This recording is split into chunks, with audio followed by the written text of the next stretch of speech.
Bwana, mambo vipi msikilizaji na mfuatiliaji wa Majaliwa Tech? Siku zote tunakuandalia kitu roho inapenda, na hii itawahusu vijana wote wale ambao wamemaliza kutoka form 4 ama form 6. Swali linakuja hivi: kwa wanachuo wapi bora kwa maisha yako, kwa hosteli ama kwenda kupanga? Swali hili najua ulikuwa ukijiuliza sana wewe kama mhitimu. Kaa tayari ukijua kwa suluhisho limepatikana. Basi leo nitakwenda kukujibu swali lako. Basi usisahau kusubscribe na share, comment. Mimi naitwa Man Cukes, ndio jina langu kwenye ID. Let's go, twenzetu.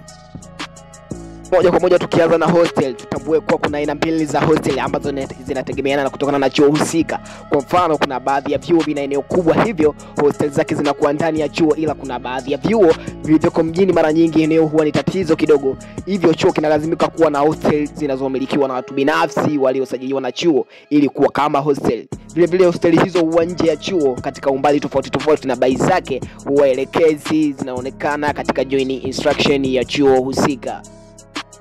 Vile vile tuangazie katika vyumba vya kupanga. Bwana, vyumba vya kupanga huwa vipo, ila vinategemeana na bei husika kutokana na eneo. Kwa mfano, vyumba vilivyoko karibu na chuo huwa vina bei sana, haswa kama chuo kipo mjini au katikati ya mji, na mara nyingi vyumba vya karibu hisha mapema sana, na hii inatokana kwa watu wa mwaka wa pili ama watatu kumaliza vyumba vya karibu, hivyo inahitajika kufika chuo mapema wakati wa usajili ikiwa kama unahitaji chumba cha karibu na chuo.